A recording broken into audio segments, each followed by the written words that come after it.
Sure, sure, great. And let me be sure I do this intro properly. People can see the graphic that you're the CEO of McKinsey Group and the Rae author Mackenzie. Yeah. of, Mhm. I'm sorry, Rae Mackenzie Group. I wrote it, I think I wrote it correctly. Uh, uh, Colorful competitive strategies to attract, retain top talent of color Yeah. is her book, and it's been out for a while. I have featured it on my Medium column and some other ways as well. We won't go into it, but you may have seen her featured on Forbes, Good Morning America, Blavity, Essence, and many, many more. She's made the rounds for press, and I have tuned in a few times, and I want to have her on. I've written about you. You're one of the few people I've written about you first, and then later I have you on the podcast. That's just, Thank you uh, so much. well, thank you for coming on. And we are, if people have questions for Sharon, feel free to get it in on any of the platforms. You know, we're on Facebook, Twitter, and LinkedIn.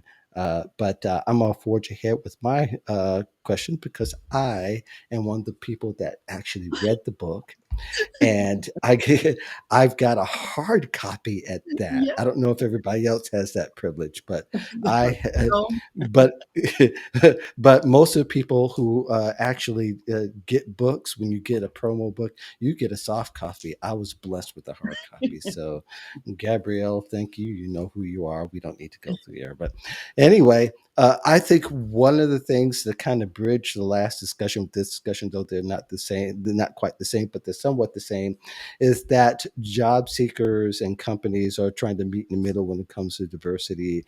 And of course, job seekers want one thing and employers want another thing. You have been working with and talking to leaders of great big companies like Best Buy and so on. So the things you're learning about what they want versus what job seekers should know, as far as for them to hire more diverse candidates. There are some companies that are, first of all, really trying to be diverse and be diverse in the right way mhm. and checking all the boxes. Is that correct? Well, yeah. I mean, we have some employers that have really made the shift, right? Uh, Hmm. really made the shift from pledges and promises to action. And then there are Hmm. other employers who are still in the pledges and promises stage and trying Hmm. to figure this thing out.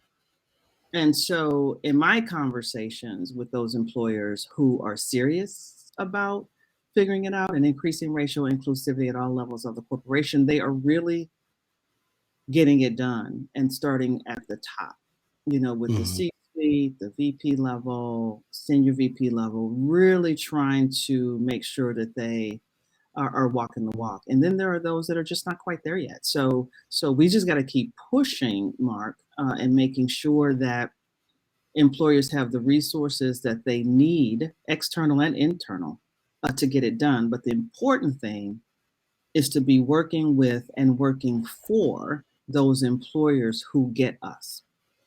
Hmm. Yeah. So we have And to be and choosy lovers. We have to be yeah. choosy. Yeah, I think it is very important that um, really also the job seeker and the job candidate eventually is also hiring the company in a Right. sense because and they want to feel more comfortable doing it. There was a job fight study survey that was done not too long ago, saying that the 42% of the respondents would walk away from an offer if the company wasn't diverse. So that is significant. In the past where we saw numbers in the 20s, now we're seeing it in the 40s. Almost half people are willing to walk away from those offers. That how much is that weighing, or maybe you don't, I don't expect the statistic to lay on the mind, but what is helping the CEOs that are successful sleep at night, so to speak, when it comes Well, to what their goals are in hiring and also advancing the careers of people of color who haven't been traditionally gotten those opportunities. yeah. The CEOs who can sleep at night are those who have just decided that things are going to change inside of their corporations. Mhm. See, when you are in charge, you can just decide what things are going to be like, look like, feel like, right? So Mhm. the CEOs that make the decision that, listen, I really want to make sure that we are representative of the nation's population, the consumers we serve, the communities we serve, and I need you to get that done by any means necessary. And I'm going to walk by your side to make sure that you have the tools, tips, and the resources you need to execute on that.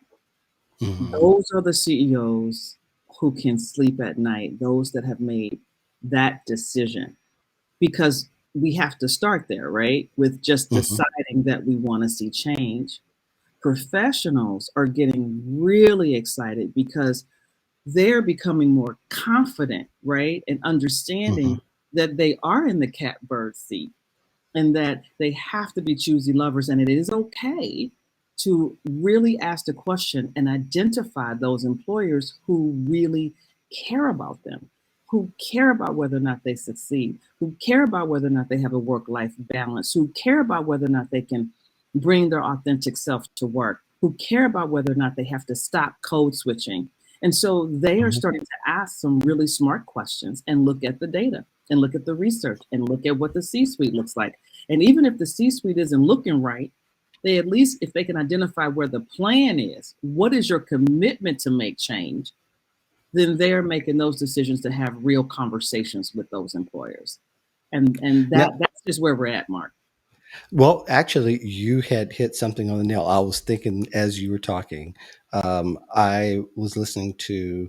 I don't know if you're familiar with John Rice. He was recently interviewed by LinkedIn News. He's the CEO of MLT Group. He had said in this particular interview, what I loved is that often the ones that are floundering in the abyss on diversity, they're asking for data, and they're always asking for, they want to run to the data part. But I think we have gotten to the point now where we have all the data that's possibly needed from every angle. So Mhm. what are you saying to those CEOs, if you happen to have those conversations, or what runs through your mind when you hear that we want to see the data, we want to see what's actually out there? Yeah, see, I don't have those conversations because if you're a CEO and you don't know that in order for you to maintain your competitive edge, Hmm. you need to diversify your organization from the top down to it to lead, and you don't know, and if you don't know that it would automatically lead to increased profits and innovation, we don't need to have those conversations. We that I'm trying to get to the people who get it. And so I do not even entertain that. I need to see more data, or I'm not convinced that conversation, we're done. It's like, thank you so much. It was so Right. nice to meet you, really. Hmm. Because Hmm. see, they're way too far behind to even Yeah. get moving, and Right. we don't have time. So we just had Yeah. to hurry up and get to those companies and those employers who are ready to get moving and who need additional resources, tools, so they can just move. And they've Right. already decided to get there. They're just not quite sure how, right? And Right. so the ones asking for data, not on my radar. Now, the resources had to have changed when the pandemic was ushered in.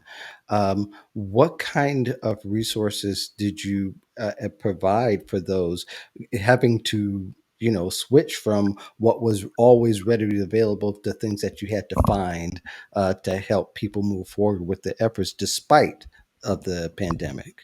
Yeah, so the pandemic, everybody had to shift and everybody had to do things differently, particularly Hmm. since the corporations were still open uh, Right. and people were still hiring. So for my company specifically at the Rae Mackenzie Group, we were known for the big People of Color Career Fair, right? Where it Hmm. gave employers an opportunity to come down to a big convention center, right? Hmm. With hundreds of top talent of color and their hiring managers and their recruiters to really make those connections. And that stopped in the pandemic. So what Hmm. we had to do, unfortunately, I was already working Mark, on some proprietary software called Hmm. peopleofcolorcareers.com, where Hmm. it gives employers access to top talent of color, and it gives professionals access to real recruiters and real hiring managers 24 hours a day, 7 days a week. So peopleofcolorcareers.com was born out of the pandemic. We got it over the finish line just in time out of the pandemic to give those employers an opportunity to still connect with that top talent of color by utilizing my platform that was built from the ground up by me to make sure, and my team to make sure that recruiters had the tools that they need to make the shift to go from, like I said, transactional to purposeful, pledges and promises to action. And so that's what we were able to do, is give them access to those tools online. Yeah, and that's important to for companies to have that. But most companies are going to need to go get the talent and to the places where it's growing. You don't get apples in the strawberry field. No, you don't. You don't. So of course you've got to go to where people of color actually are the larger companies that are active in changing the game. Are they going to like the HBCUs and the other places where people of color are? They're going to like the engineering society Yeah, organizations, the journalism yeah. organizations. They're going. They're active parts and also helping facilitate the relationships, right? Well, there's no question that they're going, and they need experts, like yourself and myself and others, to help facilitate and transfer those Hmm. relationships. Sometimes the companies don't quite have the relationships that they need. They know they need to be working with HBCUs, and some of them are there, but the relationships aren't deep enough. So you need to make sure that you're connecting with, experts where that relationship can be transferred, because there's no time to waste. You need that credibility, right? So you may be sort Hmm. of on the surface, but you really need to get in there and dig deep. So absolutely, we do that ourselves, Mark. We just finalized a partnership Hmm. at peopleofcolorcareers.com with HBCU Pride Nation, and Mm, okay. we're working. I'm based out of Charlotte, North Carolina, and HBCU Pride Nation really is all about making sure that their members, which they have over a quarter of a million followers in social Hmm. media, and they really want to make sure that their members have access to solid paying careers. These are alumni of historically Black colleges and universities who, want the opportunity to stop with the hoop jumping, right? They want to know, Hmm. they're saying to HBCU Pride Nation, who are the employers that want to see us, that want to talk to us, that get us. We're tired of doing all of this, one off, one off, one off. Where's the list? so Yeah. so we Right. so we solidified a partnership because on our platform, we've vetted those employers, and they have agreed that they are ready to make that shift. They're ready to go from transactional to purposeful. They're ready to do more prospecting and networking, really getting to know the prospect and giving them a shot at landing their dream career and or that dream promotion. So Yeah. partnerships are everything.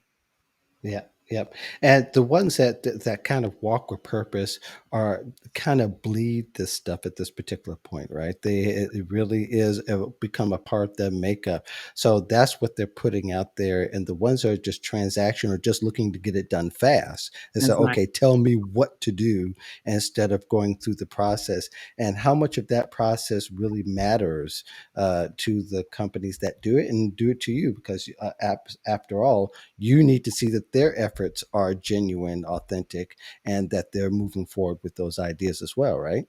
Absolutely. We need to see that because, the professionals that are on our platform and that, you know, seek our advice, they're Hmm. counting on us to be, credible and transparent. They're counting on that. And so I'm talking to corporations and asking them good solid questions, and really just working with those who have really decided that they must make a change, and they need to do this right now, and they just need a little help on how to get things moving, a little training, resources. Where should we be? Where should we go? What should we say? And Hmm. those are the companies that we are working with because we have no time to waste. We have got to move the needle forward on making sure that professionals have access. And access is a really important word, access to awesome paying careers with corporations who really understand their value and that they understand that they have the sauce. Top Hmm. talent of color, this is our future workforce. They're in the catbird seat. So those employers have to make the shift to do things differently. They cannot do the same things that they've always done and expect to reach their goals of recruiting talent. The population is changing. Census just came out. We know what the numbers are. The handwriting's on the wall. This is the future workforce, and you must figure out a way to make sure that you are competing for that talent. Yeah.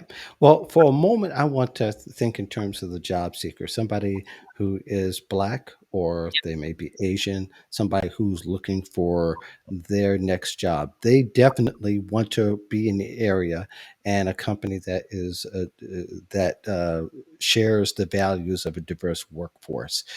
Take me through a little bit of how that person would go about their job search and the way that they would look to a company today if they said that yes, we're a diversity employer. hmm Yeah, I think for the job seeker looking to land their dream career at an employer who is serious about diversity, equity, and inclusion, we have to do our research, obviously, and so we have to take a look at the website. Is the DEI information hidden? That's the first thing. Mhm. Can you find it? If you can't find Mhm. it, move on. Yeah, That's the yeah. first. So, Hmm. because if it's not, because that means that the CEO and the team have not decided that this is important, that they don't want you to know what's happening. They've just decided. And so that is our first indication as to what's important and what's not. Is there a diversity and inclusion tab? Hmm. If not, it seems Yeah. simple, but just move Mhm. on the list. Keep Let's it go to keep the it next. moving. Keep it moving. Absolutely. Then Hmm. once you identify those corporations that really feel like, okay, their values align with yours, then when you land that interview, and you will, okay, because they're looking, and you've got a good match, you want to make sure you're asking some really good questions in your informational interview or in your first interview. Hmm. You do not want to be shy about asking, so what you got cooking in DEI? Because Hmm. I want to understand that we decide if we decide that this is a good fit for me and for you, I want to know what my future looks like. Can I see Hmm. myself, as a VP or an EVP or an SVP or in the C suite? What is my path, as a diverse candidate, as a Black woman inside of your organization? Can you Hmm. walk me through that? Yeah. And if Yeah. it's that you have to be okay with asking those questions. Sure. And I would even add that what you really want some gut level answers, some candor. That Yeah, you want people to be really honest about it. absolutely. Now, there's nothing wrong with knowing what the answer is before you're given that answer, You, because you sometimes that person may change it because you're in the room. Absolutely, absolutely, and it's okay with them saying, "Listen, we're just not where we need to be as it pertains to diversity, equity, and inclusion. We're committed, but if we don't have top talent and professionals like you, Sharon, joining us, we're just not going to get anywhere. We have Yeah. got to start somewhere." So you may hear that, and even that's an answer. Even that's an answer, but I expect them at that particular point to woo you. Like you said, you're Absolutely. looking for a lover. You And that, got to be a choosy lover, and they will woo you. I mean, things have changed a lot. People are starting to get more aggressive, these recruiters and the hiring managers. So it's changing. And so I just want professionals of color to be okay with that. yeah. Sometimes, Mark, I hear, "Oh, Sharon, they just reached out to me because I'm Black." Yes. And because you have the sauce, and because you're mad talented, and because they know that if they don't have talent like you, they lose their competitive edge. We need to be okay with the fact that it is our time And and that it's leverage. it's leverage. It's okay, and we need to be Yeah. okay with that.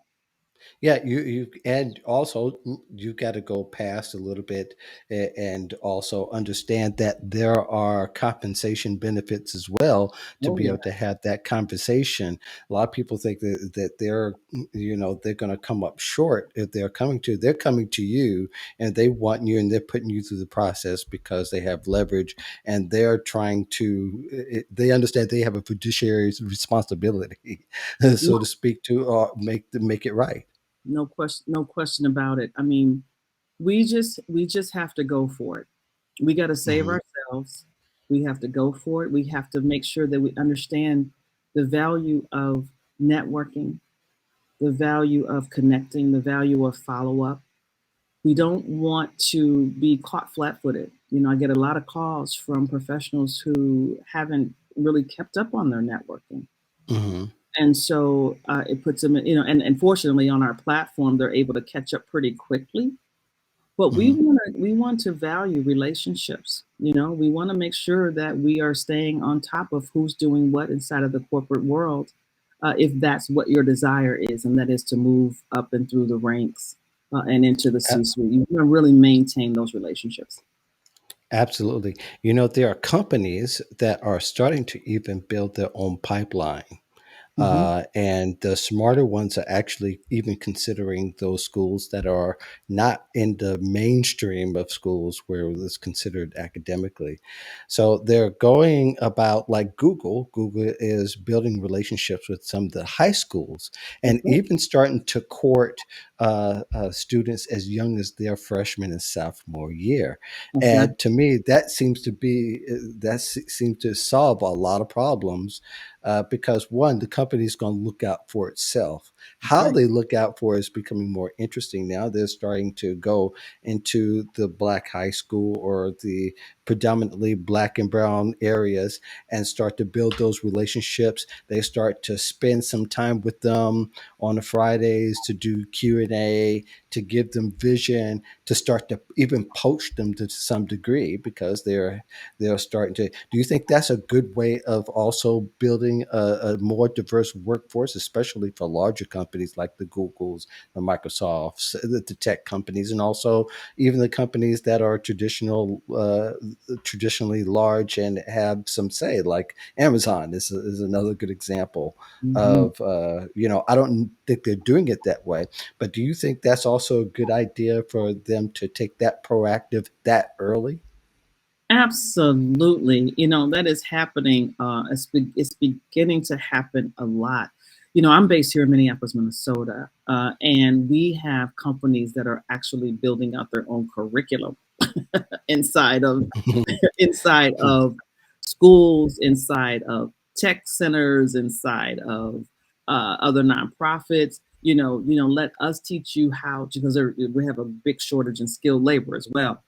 Hmm. So they're like, let us teach you how to make windows. Let us teach you how to make doors. Let us teach you how to manage a team. Let us teach you. They're building curriculum, literally, Hmm. that they're sponsoring. They're serious about it because they want to figure this thing out. So I think it's very smart, and it's starting to happen more often than not. Yeah, and I think too is that let's say you are in a situation where you're in contact with Google, and understand that you're not just in contact with Google.